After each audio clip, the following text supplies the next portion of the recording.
Hey, this is Anney. And Samantha. And welcome to Stuff Mom Never Told You, a production of iHeartRadio.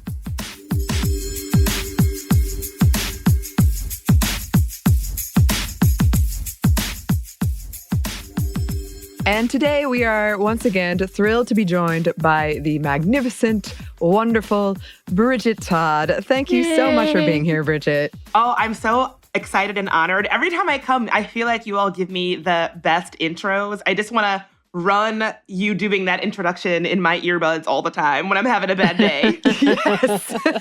Well-deserved, though. Exactly, well-deserved. Oh. Yeah, because you, as always, have a lot going on, and I'm very, very excited about what we're talking about today and about the work you're doing around it, because as we'll shout out at the end, you are working on a new podcast that is coming out soon, correct? Mm-hmm. That is right. By the time folks hear this, it will be out. Yeah, it's exciting. It's not the cheeriest topic, but very important. But yes, new podcast coming soon. Yes. And I love the topic you brought because it exemplifies so much why this new podcast, which is called Internet Hate Machine. Great name. Thank you. You can see how out of practice I am for doing promo. I didn't even say the name of the podcast. Yes, Internet Hate Machine. I wish I could take credit for that title, but it is a production of Sophie and Robert Evans over at Cool Zone Media, who are my partners in this, and they're phenomenal. And when I was like going off the rails on how I'm like, we should be talking about the internet and blah, blah, blah, Robert Evans is like, it's a real internet hate machine. And I was like, oh my God, perfect. So it was giving us like 9 Inch Nails vibes, all of that. Yes, I wish I could take credit for that title, but it's all them. Yeah. Love it, though. Yeah, it's excellent and very well needed. And I think that good points will be throughout this episode of why it is so needed. And also, before we just dive into it, we like to check in with you. How are you doing? We got some cat updates, which were great. Before we started recording, but just like, how are you, Bridget? Oh, I appreciate being asked. I'm good. This is a weird time because we're just a few days out from the midterm elections. And so I'm working in my capacity with the gender justice group Ultraviolet on midterm election stuff, which has been a lot, I guess. But yeah, it's things are good, busy, happy. How are you two? I'm always like, ooh, I think I'm okay. I'm good. I'm nervous about the midterm elections, which I know we're going to talk about a lot. I love Halloween, so I'm trying to get into Halloween, but I feel like I've been so busy in October that I kind of missed all of the stuff I normally do. So now I'm trying to cram it in really quickly, and I don't like that feeling. Like, I think it'll work out fine. It'll be great. But I don't like this all of a sudden, like, oh my gosh, I haven't done all of my traditional Halloween things. So I guess stressed, which is normally an answer I would give, stressed and tired is about where I am, but trying to make the best of it. Yeah. See, I'm trying to see, these are the type of questions when you're like, am I honest? Or do I just try to get past the... Be honest. It's always, right? If you feel comfortable, whenever I ask, how are you? I don't want you to be like, fine, and move on. Whenever I ask, I want the real answer if you're comfortable giving it. Oh, yeah, absolutely. You know, like when it comes to holidays, and even though I think we talked about this recently, Anney, in which I'm like, I do like Halloween. I really do like the idea of it and the spirit of it. But when it comes to holidays and the holidays as it's approaching, I go into anxiety overload / a little bit of holiday, seasonal depression, all of that just adds in. So a part of me right now is like, heart is racing in trying to think of how to answer this question and not bring the entire show down, as well as the fact I know that everything is okay. Everything is okay, but just prepping, like, and we're going to talk about, there's so much going on in society, and there's so much on the line, and it has been, and I feel like, you know, when we talk about the 70s and the 90s and how the new revolutions and all of the changes and feminism in itself had taken turns, like big things had happened to make you feel like, oh God, it's the end of the world. And if this doesn't go this way, we're all you know what I mean? So it's kind of like in this moment of like, okay, we need to fix it. So what do I do to fix it? Oh, I can't do anything. I quit. I'm going to go to bed. That's kind of that level. So that's where I am. That is the worst answer to give, and I'm so sorry. No, it's funny because like I completely feel you. First of all, I don't know if I've said this on the show. I hate the holidays. I like Halloween. I feel like Halloween is, I enjoy Halloween. I look forward to Halloween. All of the other holidays that come after, I'm like, oh God, are we doing this? It's just so much obligation and so much work, and everyone is stressed. And I feel like pretty much universally, everybody would rather just like not do it. Every year, I'm like, what if we all just agreed to like skip it this year? I definitely feel you. Oh, I do have to ask, are you dressing up for Halloween? I was going to ask the both of you. I am dressing up. Yes. The costume that I have, it's a little bit niche. Have either of you seen the 90s remake of Romeo and Juliet, the Baz Luhrmann remake? Yes. No. Do you remember Romeo's friend, I think it's his cousin, Mercutio? Yes. Do you remember the scene when they go to a costume party and they all dressed up, and Mercutio is like a 70s like disco queen, and there's like a little montage where he sings and dances to the song Young Hearts Run Free. So I'm going, I love costume within a costume. Yes. So I am going as Mercutio from that specific scene. Oh my God. Beautiful. Okay, wait. Oh, are we talking about the Leonardo DiCaprio? Of course. Okay. Yes, I have seen it. Oh, silly me, acting like I don't know what's going on. I was like, this is a rare occasion that I've seen something like this. Samantha has it. What? Look. This has happened to me. So, future reference, like Cool Zone Media, I was on Behind the Bastards, and they kept naming off these cool movies that I'm supposed to have. I'm like, nope, never seen that. Nope, I've never seen that. I'm like, this is where I know I'm very out of touch. I'm not surprised, but I have seen this one.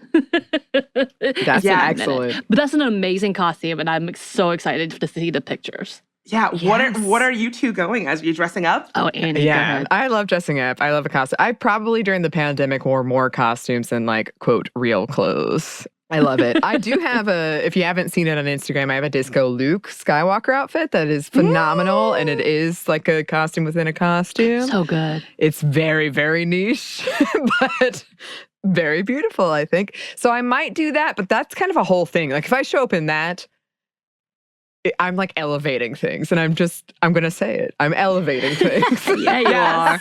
Yeah, you are. So I also have a bunch of Luke Skywalker costumes I could do, and I want to do my poncho one, but I also got a Taylor Swift outfit, so I might do that one. Who knows? Ooh, I have wait, options. Taylor Swift at like Luke Skywalker, Taylor Swift, or just Taylor Swift? I could combine them. You're right. I actually did think about it. I did think about it because that is a popular fan fiction trope. So I could do it. You should. But we'll see. Well, I'm going to make like a game day decision, I think. How I'm feeling. And I just went to a Stranger Things thing, and I went as 80s. Yeah, I was about to say. Yeah, it looked good too. I killed it. This guy came up to me, and he was like, I mean, I'm sure he was paid to say it, but he was like, nice 80s outfit. I was like, You paid to say it. That's an odd he job. worked there. He worked. Okay. So I'm sure he was probably like compliment people if they came in costume. No, I saw pictures. They're good. They're pretty good. Thank you. Yeah, because you had a whole crew, your original Delaniga friends, and then Ramsey, the executive producer friend Ramsey. Y'all all dressed up. What was Nice. Ramsey? I love Ramsey. Ramsey did like the classic, The 80s band t-shirt, jean jacket, jeans, and like he had really good 80s shoes, because that's what I struggled the most with was the shoes. But yeah, I'm glad because I was gonna wear an AC/DC shirt. And I thought Ramsey's going to do the 80s band shirt, so I won't do it. And he did, and it was awesome. Yeah. Y'all all look good. Several, I was like, they're already ahead of the game, looking like they're from the 80s. I loved it. Yeah, this is one of those things that I'm like, oh my God. Because I don't do well with costumes, so I just give in and buy the Target onesies that is some kind of animal, so I can be both warm and lazy. So we have a friend who is doing a ghost ship themed party. So I am going to dress up as a shark, and I'm hoping that my partner will dress up as a dead cruise ship person that I've been eating on. I love that there's a story. Yeah, me too. There's a story, right? You're telling a whole tale. That's the best way. I'm like, I'll tell you about how good our costume is, even though it's not. No, I love it. I think that's great. Yeah, a costume with a backstory of like, well, I'm feasting on this person, you see? Don't worry about it. Don't worry about it. I love it. In my cute little Target onesie, it's fine. I think that's and great. warm, I hope. Yes. I'm hoping to see pictures of all of these things. Yes.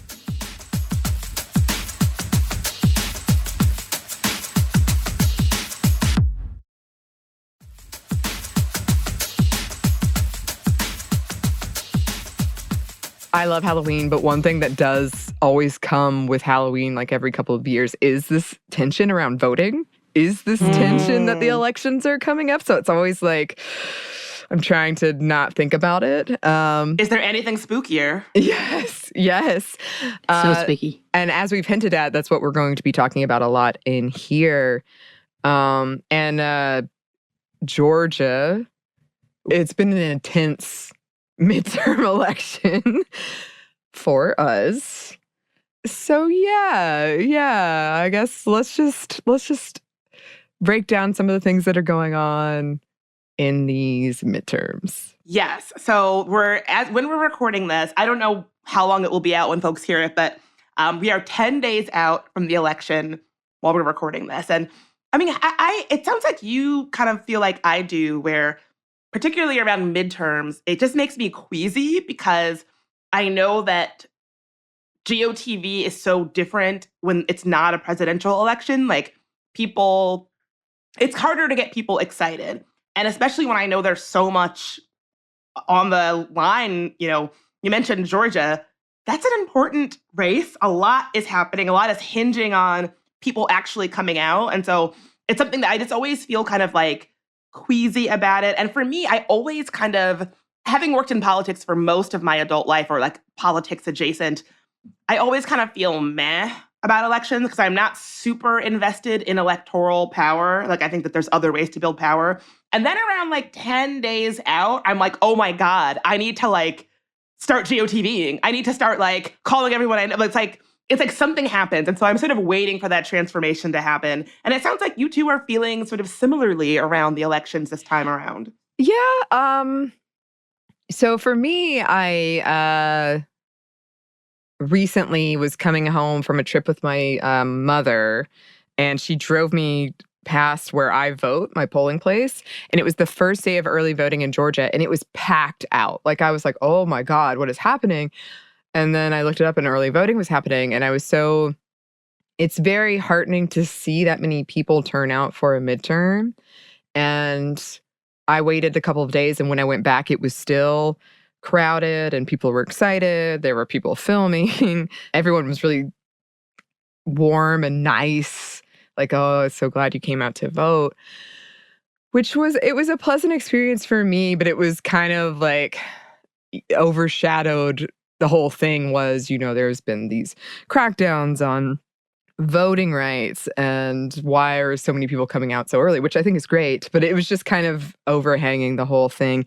And also because it is a very divisive race, senatorial race specifically in Georgia. I don't know. It was one of those things where I was like, I've been to midterms before and like nobody was there. And I walk past that area all the time. And so I see it and I would never see a line. And now like every day when I walk past it, there's a line. So that's nice. But I'm still like, you just can't shake all of the kind of negative things that might be behind why that is, even though I'm happy to see it, if that makes sense. Right. Absolutely. Like, as right now, we have the highest early voter turnout in our state that we've ever had, beating last presidential election. So it's amazing to see that things are happening, and we know that that's great indication of things to come. Again, yes, we have had a huge upsurge in voter suppression laws in the last 5 years. Actually, that's always been, let's just be honest, but it's seemingly getting worse and worse. And we know the way they have redistricted everything, and it's very, very shady. Although, our current governor was the Secretary of State who controlled his own election, which says a lot in itself.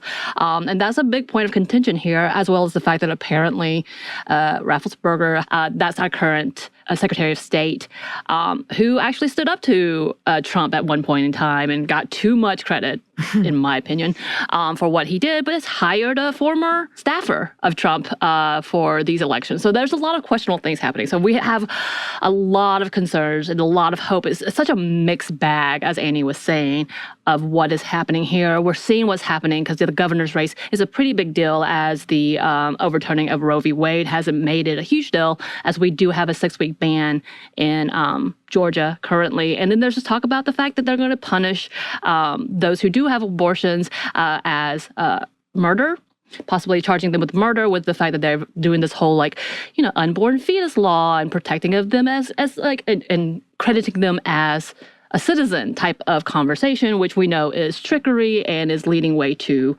a lot of imprisonment and unfair treatment. And we know this is completely targeted at marginalized individuals in our state. So there's a lot of concerns. There's so much that feels like it's being really weighty here right now. And it does. It feels like it is life or death for so many of us. And again, I'm being very local on this moment because this is kind of where we are. And Anney and I obviously had to concentrate so hard in these conversations. So there is this level of doom, which I'm wonderful at bringing up all the time, apparently. There's this fear and level of doom in this election that feels too heavy. At the same time, we are the butt of jokes with our current senator race. And it's really like you have to laugh, but want to cry, as well as why? Just but why? Yeah. Oh my gosh. If you all get me started on Herschel Walker, I will never stop talking. So I'm not going to comment on that. Boy, I want to, but truly, if you got me going, I would never stop.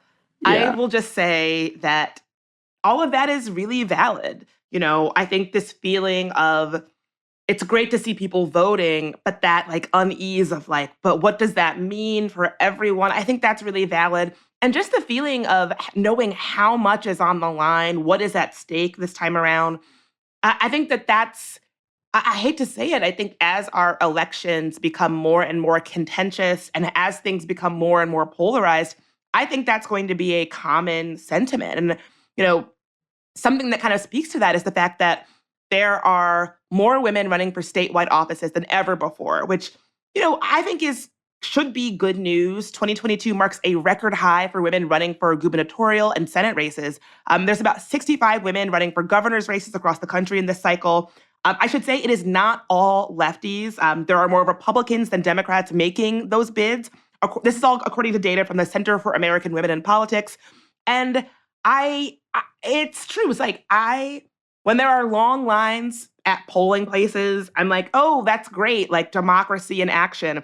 And that's definitely preferable to people having elections not go their way and then trying to force them to go their way via violent behavior like we saw on January 6th. And so things feel charged. I guess I'll put it that way. And women are poised to make gains in statewide contests, but they remain underrepresented in key legislatures around the country. And it's also true for Black women. We're seeing more Black women and more women of color running for local office. Black women have set record numbers for candidates in gubernatorial, Senate, and House races this cycle. And there's a lot of Latina and Hispanic gubernatorial and U.S. House Senate candidates, and a record number of Asian and Pacific Islander women who are running for governor. And so as fraught as that can be, I think it's overall good, not just because representation matters, which it does, but also I think that anything that gets us closer to a representative democracy, one where there's people who actually have the lived experience of the people that they are governing, is a good thing. And so that's one kind of silver lining, I guess, is that particularly when I think about issues like abortion, like you were talking about, Sam, I don't have any hard numbers for this. I would suspect that women are motivated to run for office because those issues have taken such a national stage recently. I wish I could say that it's all women who, want to protect abortion access. I wish I could say that if you were a woman, that was part of your platform, but that would not be correct. Yeah. Yeah. Yeah. And that's one thing that is very overwhelming right now in Georgia, and I'm sure in a lot of places. But our political ads are intense and hard to escape. But yeah, so it's kind of like what I was saying. We have these positives. We have more women running. We have more people of color running. We have more Black women running. But that doesn't come without these realities that you have spoke about a lot on the show that often get kind of swept aside and not talked about, even though they are so important and they are impacting our political landscape. Exactly. And so I think it is so great when we support women, especially Black women and women of color, to run for office and to just generally be involved in civic life through things like working as election workers or becoming vocal advocates or activists on an issue. But it is imperative that that support be grounded in the reality of what we know these women will face when they find themselves in those situations that we, championed them to hold, right? So we are on the left, we're very fond of saying things like, trust Black women, support Black women. And that is very true. But we can't just, advocate for Black women to get into these positions.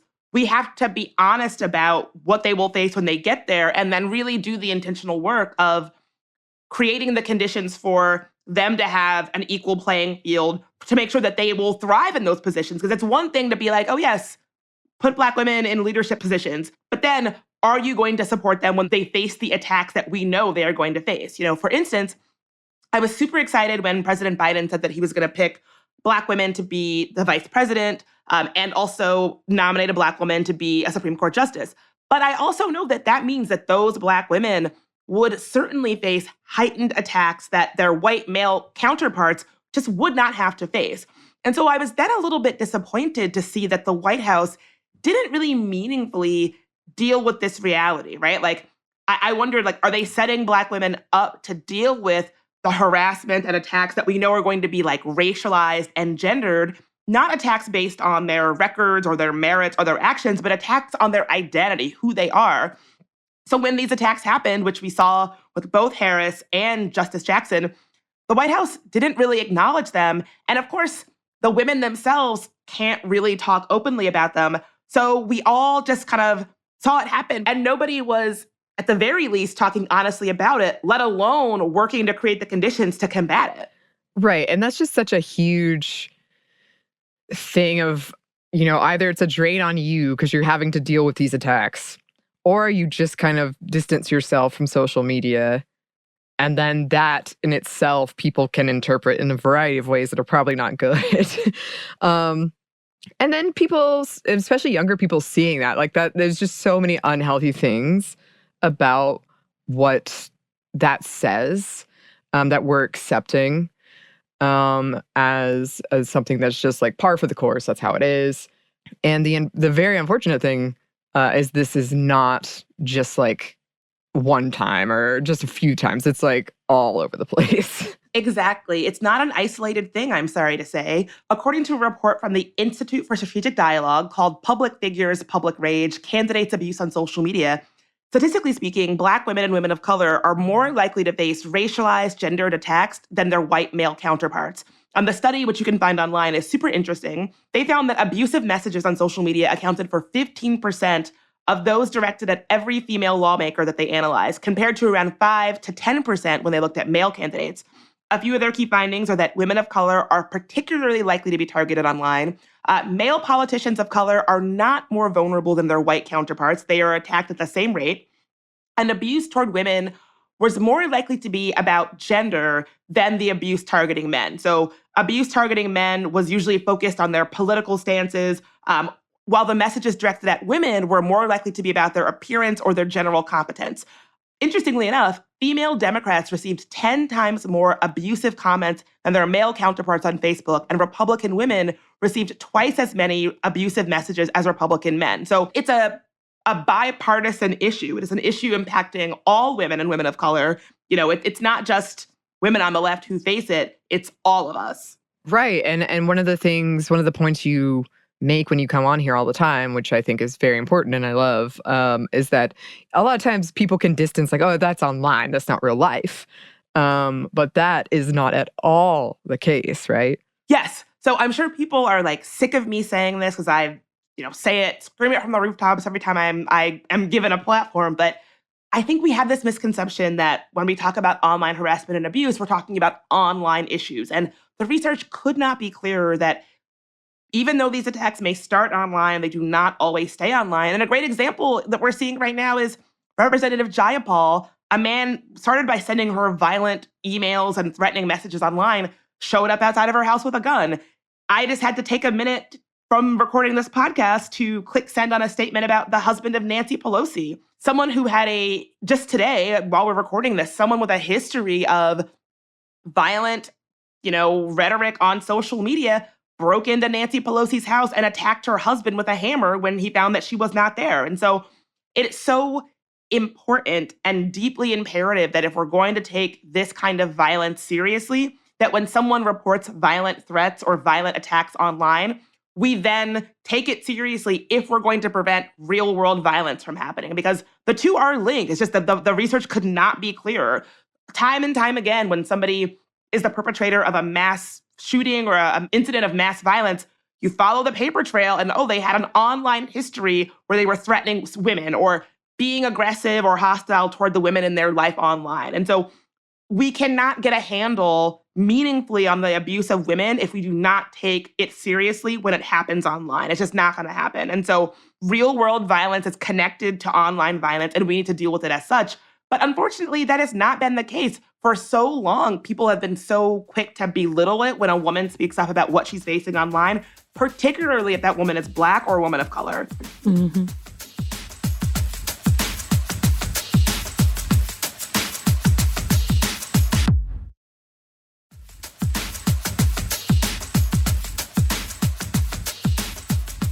We've talked about so much harassment, and I know one of the biggest platforms, and I know we're going to talk about this later, and I'm already dreading it, Twitter has been one of the biggest perpetrators in allowing this type of abuse and not actually following through in the policies they've already placed themselves to try to supposedly stop these types of harassments. And then knowing that there's even ways to actually find specific people to target, like when you were talking about the bots, and then just having pretty much hate farms created on these types of platforms. I can't imagine what it does to it's happening to those who are on higher profile levels, I guess is the best way to say it. But to be fair, like, I am petrified as someone who kind of is supposed to be, I don't know the word, not influencer, I don't know. Person. What is okay, public person. We'll say this. We'll say public person. My name is out there. Like, I'm petrified with my 500 followers that I'm going to say something wrong, and or someone's going to hear something that we do, take it and say that means we can go after her, and wondering what that would be like. Because I've seen normal people, regular people getting attacked like, holy shit, all they said was this one thing and or just agreed with something, and people are going after them. Oh my God. I mean, absolutely. And I would be remiss to not mention that we're having this conversation on day one of Elon Musk at the helm at Twitter. And people keep asking, like, oh, what do you think about that? What do you think about that? And I can tell you that people who are extremists, bad actors, people who are interested in, perpetrating the kinds of like harassment campaigns that you were just talking about, Sam, those people are rejoicing, right? Like, just today, I already saw a bunch of tweets where someone was like, I'm going to use the N slur as many times as I can because it's okay now on Twitter. These are the kind of people that Elon Musk is welcoming back to the platform. These are the kind of people who are rejoicing because Elon Musk is at the helm of one of our largest and most important communications platforms. And so you're exactly right that I think we started this conversation talking about elected officials, people running for office. More and more, we are seeing that trickle down to just regular people. And I want to be clear. So we have seen this kind of online behavior keep marginalized people from doing things like running for office, but also from doing things like just serving their community as election officials or poll workers from speaking up about their opinions at school board meetings. Because all people who just generally engage in public civic life, they know that in this climate, they are setting themselves up to be attacked. And we're not talking about, like, it's bad enough that it's happening to women running for office, but when it's happening to people who are just, everyday people, it's not like they have a security detail. It's not like they have money to protect themselves in the way they would need to. And just a few examples that we're seeing recently. Educators are being attacked by extremists for being suspected of being LGBTQ or for teaching something that these people do not like. And these campaigns have been incredibly effective. One of them happened right in Georgia. Cecilia Lewis, she's a Georgia educator who was basically run out of town by a group of parents organizing on Facebook because they suspected her of, she had not even gotten the job yet, and they already suspected her of planning to teach critical race theory. Never mind the fact that she wasn't, that's just complete conjecture. It just happened to be that she is a Black woman. And so they were able to say, oh, she's going to teach her kids critical race theory, even though she wasn't even an in-classroom teacher. She was just an administrator, right? And so she had to leave town. And when she left town, these people followed her to the next town that she went to and ran her out of that town too. And so these campaigns are incredibly effective. And another good example is looking at election workers, 80% of whom are women. Election workers are being baselessly attacked and accused of things like vote tampering if elections don't go the way that these extremists want them to. Again, another example from Georgia is if you watch the January 6th Commission, you might have seen the story of Ruby and Shay Freeman. That story broke my heart. A Black mother and her daughter with a long, storied history of serving their community as election and poll workers. The Black women in your town who, if you have any questions about voting, they got you. If you need help voting, they got you. People who are called to serve their community and have been for a very long time. Well, the thanks they got for that was being horribly attacked. When Trump lost Georgia in the 2020 election, he and Rudy Giuliani and his other cronies baselessly, repeatedly, and publicly accused these women of vote tampering. They had videos of them where they said that they were moving votes, which never happened. And this led to really terrible, frightening attacks on them where people showed up at their home and the home of their elderly grandmother, and they had to flee for their own safety. And again, these are regular people, not people that have a security detail or people that maybe have the money to scrub their personal information from the internet the way that you would need to if you were facing these kinds of attacks. Yeah, actually, I had volunteered one time to be just to oversee as people are lining up, make sure everything is okay. Nothing. I don't talk to anybody. I just make sure everybody has the right to vote. No one's being harassed. All these things. That's all I did. But the entire group of people who were actually volunteering, handing out the pencils, giving instructions, checking IDs and such, were all Black women. Every single one of them. And just this last voting, when I did, my whole precinct was all Black women. Sweet, too. They were so great. And we had the 45-minute line, and they were so on top of it, trying to make sure to get everybody through seamlessly. And they did a beautiful job. And they were there. This was I think the 5th day of the week that they were doing this.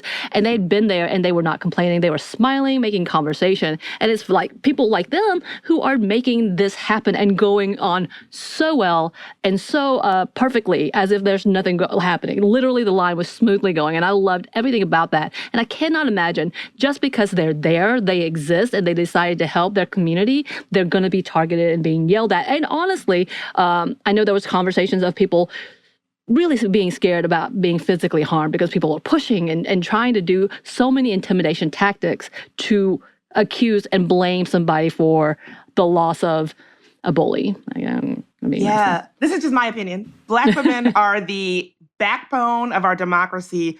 They are older Black woman from the South. They are the grease of the wheels of democracy. They really are. I feel like when I go into a place like that and I'm like, oh, of course there's hella Black women with clipboards in here. Yes. That's the vibe. And, and we know that 80% of election workers and poll workers are women. I would be willing to bet that a bunch of those are Black women, especially in the South. And I think that what we're really doing is allowing for people who are the most marginalized in our society, we are allowing for them to put themselves out there to support our communities and our democracy in these ways for not a lot of money, mind you, because a lot of these women are volunteers or very low paid.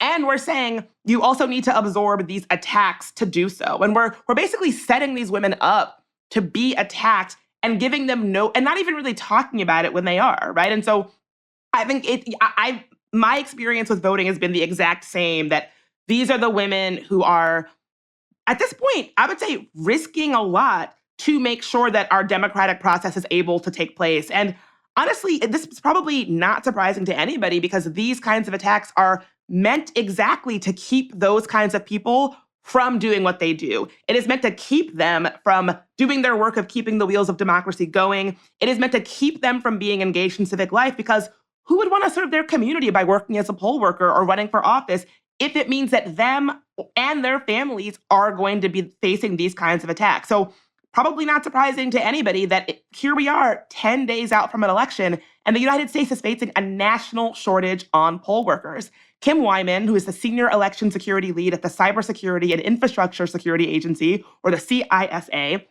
said that because of a rise in threats against election workers, 1 in 3 election workers and poll workers have quit their positions over fears for their safety.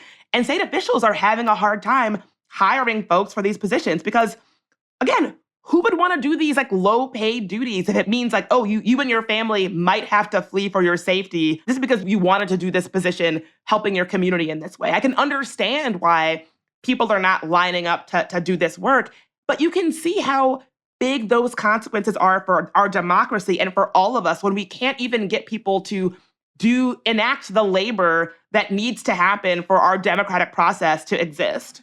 Yeah. And as you've mentioned, we've arrived at not a great space in our democracy, but we've had a long history. We had plenty of signs of where we could have listened to, especially Black women, and we didn't. And this is where we are. So can you expand on that a little bit? Yes, I believe that this entire thing, all of these threats to our democracy, is really connected and goes back to not listening to Black women. Because I talked about the fact that, these threats that start online become real world threats. Black women have been saying this for a very long time, and I feel that nobody has really listened. Some of the first people to really raise the alarm about the role that online harassment plays in our landscape were Black women. These women have been saying this for years, and people, and by that I mean people with power, the people with power to do something, pretty much ignored them. And so I would then argue that not listening to Black women has consequences for all of us. A couple of examples. Most people listening are probably familiar with Gamergate. If you are not familiar with Gamergate, I am jealous, but essentially, it was if that's something that you were like, I've never heard of that before, I want to live the life that you are living. Right. Yeah. But essentially, Gamergate was when a bunch of men pretty much attacked and harassed mostly women under the guise of being big mad about, scare quotes, ethics in gaming journalism. And it got lots of attention, rightly, and most people probably remember it. But those same people probably don't know that the same folks responsible for Gamergate were using those exact same tactics against Black women before Gamergate. Women like Adria Richards, who was targeted for racist harassment online after she tweeted about a crass joke about dongles that she overheard at a work event. Or women like Shafika Hudson, who in 2014 actually reported and called out bad actors who were using fake accounts to impersonate Black women to destabilize internet communities. These are women who spoke up about what they were facing on the internet, and they were basically ignored. And I wonder what might have happened if somebody with power had actually listened to them and taken some action. Well, for one, I believe Gamergate might have gone down very differently if, when people use these tactics against Black women, somebody was like, hey, wait, this is bad. We should not allow our platform to be used this way, and made some changes.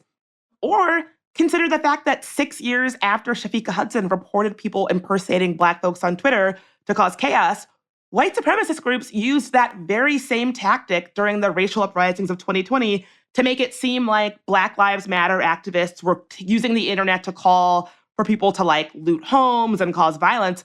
And Twitter actually confirmed this. Twitter was like, oh yeah, we can confirm now that some of the accounts who were using our platform to call for people to loot and cause violence during these protests, those were actually white supremacists pretending to be Black Lives Matter activists. And so, they didn't actually explain why they did all to prevent this from being a tactic on a larger scale down the line if they knew it was a vulnerability of their platform.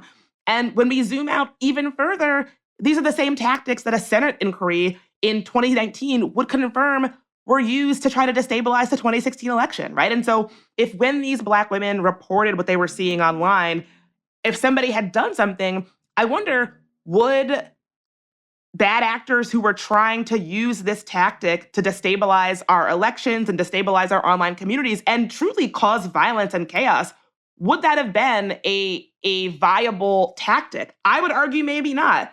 But again, these are the consequences when folks don't listen to Black women and don't take them seriously when they speak up about what they're experiencing online. Yeah, and one of the things that annoys me the most is when this whole idea of, like, that's just sort of the price of the game, accept it. Like, you know, if you're tough, and sometimes people will try to paint it in a very nice brush, like, you're strong enough to make it against all this harassment, all this stuff online. You're so tough. But really, we shouldn't be accepting this or expecting this in the first place. And that is one of the things, the point you're making here, is that we've normalized it to the point where I've even heard conversations where people will paint it as like, oh, it's a good thing. She's tough. She can survive in this environment. It shouldn't be that way. Right. Yeah, I don't want to have a political landscape where you have to be able to publicly endure and withstand attacks on you and your family. Because when it's women, the research is super clear that it's never just the woman who was attacked. It's her mom, her dad, her kids, her partner, her community, her neighbors, her friends. I don't want a political climate that says that women have to be able to endure these kinds of attacks on their safety and watch their families deal with it as well. If they want to be elected officials, if they want to serve their community, if they want to just take place in civic life. That's not the kind of climate I want. We should not, that's not acceptable. That's not a norm that we should be okay with.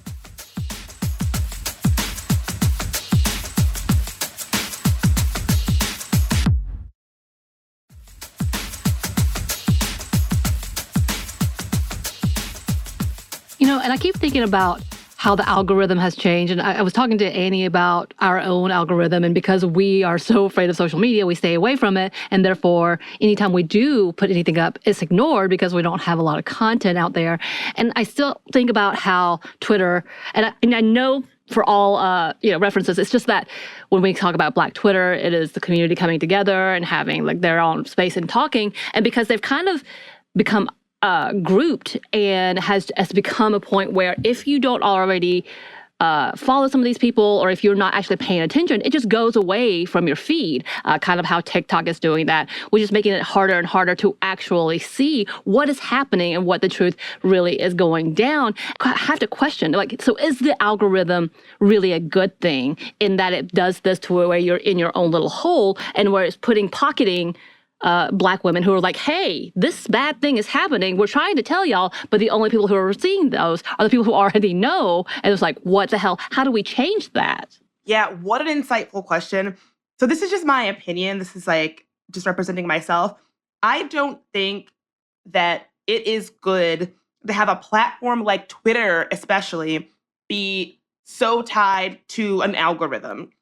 I don't think it's good for all the reasons that you just said. People, their voices can be siloed. You can feel like you're talking to the choir of people who already agree with you and, know what you're saying. And I also think that I don't think that platforms have shown that they're able to be responsible with algorithmically generated content. Right now, algorithms are it's just a fact. They are biased toward content that is untrue. False information travels on Twitter specifically much faster and much further than correct information. They amplify content that is extremist. And I don't mean like extremist, like capital E extremist, although that as well, but like content that is, more extreme than not extreme. So if I'm saying like, I ate a piece of toast today and it was burnt, I hate all toast, rather than like, oh, this piece of toast was burnt, win some, lose some, they're going to amplify the one that sounds more extreme because that's what gets more eyeballs. They amplify content that is polarizing. They amplify content that is loud and aggressive. And I don't think that platforms can be trusted to be run algorithmically because they are going to make us all more extreme, more polarized, less informed, and less thoughtful. I would love to see an algorithmic model that amplifies content that is thoughtful, honest, accurate, timely, whatever. But I have not seen it yet. And so I think platforms have shown that they can't be trusted to work with algorithmic models because they're just going to amplify stuff that makes us all worse off. Right.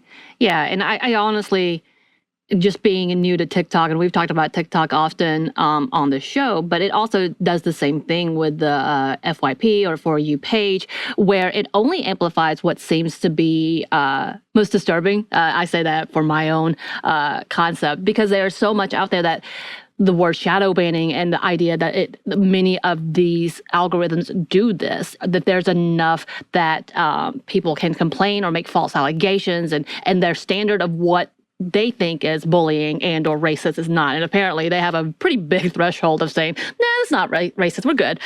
Even though it's obviously super racist. And the fact that they seem to keep working on that level in allowing for things that we know is, I don't know, being threatened, being called by a stereotype, that I would consider racist. But yet, for so often, it's not that big of a deal. They're not really threatening you. Like, wait. Yeah. So we have to have a police report to actually say that we're being threatened. And that seems to be happening often in these platforms. Exactly. And this is when I said I wasn't really a big fan of algorithmic platforms. One of the reasons is because I think that as humans, we are giving the responsibility of moderating platforms more and more to algorithms or AI. And AI is smart and good at lots of things, but there are some things that you need a human's take on. And so, Sam, you talked about how I'm being called a racial slur, or I'm being attacked in this way. Bad actors are so good at using dog whistles or coded language or things to get around AI or machine learning that is working as a content moderator, and they know how to exploit those loopholes. And so I completely agree, especially on TikTok. I feel like they really need to make some changes with how their platform is run if that platform is going to be safer and more inclusive. I think it was the Washington Post recently that just did a little experiment where if you don't follow the Washington Post on TikTok, they have a really interesting TikTok channel. They are doing a series on TikTok where they used all these words that they were certain were going to get their TikTok suppressed. So they did a TikTok where they said racism, Black Lives Matter, disability, all these other words, because they were like, if you use these words in your TikTok, they are more likely to be suppressed. And so they were doing an experiment. And by golly, it worked, And so it's clear to me that platforms are not being run, one, with a thoughtful, nuanced, sensitive human who is able to understand nuance at the helm, and two, just not being run in a way that amplifies good conversation, thoughtful conversation, substantive conversation, and does not amplify garbage, lies, extremism, hate, racial slurs, all of that. Yeah, and on top of that, you have, again, as you talk, bad players who, and I've seen this a lot more on TikTok because, again, I'm that person. But in the conversations, they thinking that they're doing something good and doing that extreme call out in which they get people fired and canceled and all of these things and go after people on just one video. And don't get me wrong, a lot of these, I agree that these people who are saying really nasty crap and being caught on camera or caught on their phone for saying these things should be called out. There should be repercussions, but it's come to a point that it's entertainment almost. And I'm wondering where this is going to lead, because it's a fairly new thing out of the last 5 years. And I say this for both the left and the right, that it's this is getting dangerously toxic. Toxic. That's a whole different conversation. I know. No, it's so funny that you bring this up, because I recorded the first episode of Internet Hate Machine with Sophie earlier in this week, and I have an perhaps unpopular opinion on this. When I first got on TikTok specifically, I followed a lot of creators who made content that was like, this guy is a racist and this is where he works and I'm going to call his employer and get him fired. And I used to be like, yeah, fire that racist. Really loved it. As I have, I guess, matured and matured along with the platform, as cathartic as that is, I don't think that is an appropriate tactic. And I think that even if I am in agreement, this racist shouldn't be doing this, and there are definitely exceptions to this, I'm sure, but in general, I just know how easy it is for bad actors and extremists to weaponize that very same tactic, right? We're going to coordinate and have all these people call this person to get them fired because we didn't like what they tweeted. I don't think that that is a tactic that makes us smarter, that makes us better, that makes us, healthier as a society. So even when I see it happening with someone who ostensibly I agree with shouldn't, be hired, they deserve it.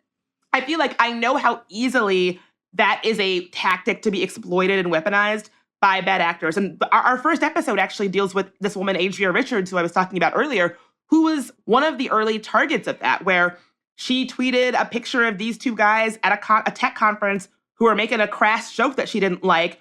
And she got horribly mobbed, where they coordinated on sites like 4chan to call her employer. They threatened her employer. And rather than supporting her, her employer fired her and was like, okay, yeah, you guys want her to be fired? She's fired. And I've just seen time and time again that tactic is so easily gamified and weaponized and exploited by bad actors that I don't think anybody should be engaged in it. Right. And that's that other conversation that it keeps going to my head, is that the whole level of doxing, and which is this kind of like, again, this is the entertainment level. And this is where it's getting really disgusting to me, that I'm like, okay, we have used this as a form of entertainment to see if people can be ruined. Yes, consequences should happen. But there's this whole new level that's entertainment now. And that needs to be a conversation. Like the whole gist of the entire conversation is it becomes a small thing that becomes bigger and bigger and then normalized. And then it's like we don't realize what we're doing, in that we have not only ruined people's lives, but probably a lot of innocent people's lives attached to that. And then you see that, okay, this has been happening, but these platforms like TikTok, which is fairly new, are still allowing it to happen. How is this not changing? Exactly. And I think we have gotten to a place where it's normalized as entertainment.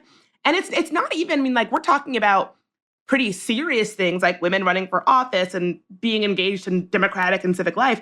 Do you remember Couch Guy on TikTok? The guy who everybody was so convinced was cheating on his girlfriend, and it was caught on TikTok because his long-distance girlfriend films a TikTok of her surprising him, and he's not reacting the way that maybe you might expect somebody to react. And everybody was like, overnight became a body language expert. And like, I saw people on television news. I saw a segment where they had a quote, body language expert breaking down his body language. These are strangers, right? And so I do think we've gotten to this place where we've gotten really comfortable making complete, like, assumptions about people we do not know, confidently going on big platforms and airing those assumptions. And because of the way that algorithms work, those assumptions will get millions of people to watch them. Right. And then reply with their own assumptions. Because of the sort of riff and remix culture of TikTok, then they'll say, well, actually, I think he was cheating like this and not like that. Like, yes. It's not healthy, and it's not good for our society. Oh, the Couch Guy was such a meme, essentially. But I've seen something similar to that just recently on Twitter, and I have no opinion. I just was like, wow, okay. Was it Garden Lady? Yes, yes, Garden Lady. I was like, wow, what just happened? Yeah, we did an episode of There Are No Girls on the Internet about this. Garden Lady. So if you don't know who Garden Lady is, she is this woman who has a garden, and she tweeted something along the lines of like, very sweet. I start every morning with taking my coffee out to my garden with my husband, and we talk for hours, never gets old. Love him so much. Love the morning. The entire internet was like, boo, we hate it, boo, tomato. Right. Like, it went from like you're being ableist to you're being classist. And like, there are things I'm like, I don't know anything about this woman. And then someone went in a deep dive into her account and said, oh, she's an awful person, keep attacking her. And I was just like, what just happened? Yeah. And so that was so interesting to me. And I feel like it's a great example of, I love social media and the internet. I don't think millions of people were meant to weigh in on the morning routine of a stranger in this way. Like, I saw the same thing where people were like, actually, she's anti-vax. And it's like, well, I don't think the people who are attacking her because they knew that, like, she maybe posts. I mean, I can't, confirm or deny that. But I was like, I don't know that that's why people are attacking her. And, I saw probably the wildest response to that tweet I saw was someone being like, oh, don't you work? And she was like, oh, I own my own business, so I'm able to have flexibility in the mornings. And then somebody else replied, oh, so you're exploiting the labor of your employees and that's why you're able to have these nice mornings? Terrible. And she was like, I'm the sole employee of my small business. And so just like layers and layers and layers of assumed bullshit about someone they don't even know. But that's the thing, is like it becomes this really, really tempestuous like grounds of like, okay, her doing an innocuous statement about how she loved this moment with her husband has made it, some people have weaponized it against her, telling her she's all these things. And you're like, what? How did we get here? Why are we here? And what is this platform? Yes. Like what is this platform? Like, why am I being told that I need to care about this stranger? Why is it being surfaced to me? What is going on that this is even something that I am aware of? Like the morning routine of this person that I will probably never even meet. Yeah. I feel like so many things, one of my big concerns about social media and the internet now is, like internet literacy, context. I feel like we've thrown context out the window, but also just that kind of idea where this is a lighter example, but of this, oh, I've got to have an opinion, I've got to have a stance, and I've got to say something, and then you like don't do any other research into it. And then when you add in like misinformation and disinformation, it just frightens me, to be honest. Like I keep seeing all these stories about, oh, this image was fake. And I haven't even seen the image in question, but I know that a lot of people saw it and they believed it. And like that, it gets my heart running, Bridget. It gets my heart running. Same. Oh my gosh. And I really resonate with your point about having to have a take. I feel like the way that social media functions, both the algorithmic nature of social media platforms and the speed by which social media platforms tend to move, I think it incentivizes people to feel like they have to have a take and they have to have it right away. In reality, it's okay to not have a take. It's okay to be like, I don't really know anything about this. Me putting my opinion or my voice out there on an issue that I don't know about is not going to be helpful. It's not going to add to the conversation. I'll just listen, right? I don't think that social media platforms incentivize just taking a step back or even just taking a minute to figure out what you want to say. It's like, it has to be quick, has to be now. You have to reply, get that engagement. And that doesn't serve anybody. I don't think that social media platforms incentivize us to be thoughtful or, our best. I think there was like, for instance, when the Queen died, I don't really know anything about the monarchy. I'm not invested in it. And so I'm not someone that you need to hear from on it, right? Like I was like, there are people who are very invested in this. Let them have the spotlight of like saying what they want to say. I think that it's okay to not weigh in. It's okay to not have a hot take. I don't think social media platforms incentivize or encourage us to just listen sometimes. Yeah, and I think we've seen that seep into our daily lives and our politics, because I just see that with politicians all the time. And then that muddies the whole conversation, because if you have this, I don't know anything about this garden lady, but if you have this whole conversation happening, it's distracting from the very real context and information we have about politicians that are doing these things. So I think, I know that this podcast you have coming out is so needed. And I'm so excited to hear it. If you can tell us more about it. Yeah, I feel like I've got y'all got me worked up in this conversation. We could keep going and going. I know we could. I mean, obviously. But I think it does all relate. And I think that what we're seeing now is these tried and true tactics of online harassment becoming an animating and normalized feature of our political landscape and discourse. And, there's this phrase that Black women are, quote, canaries in the coal mine for online harms, because first it happens to us and then it happens to everyone. And bad actors are just continuing to use these same tactics they were able to perfect on Black women on others. And so I think that we need to have leadership, people with power at, elected officials, policymakers, and tech companies listening to Black women so that we can actually get a handle on this. And, as we were sort of talking about, I think that our internet and our social media platforms have become so weaponized. It's nearly impossible to have a meaningful conversation or meaningful discourse on our communication platforms because the leaders who run those platforms have basically incentivized and amplified lies and grifts and scams and extremism. We're more polarized than ever, and grifters know this and are basically running the show. And I think if we're ever planning on getting a handle on this, if we're ever planning on doing something about this, the first step has to be talking honestly about it.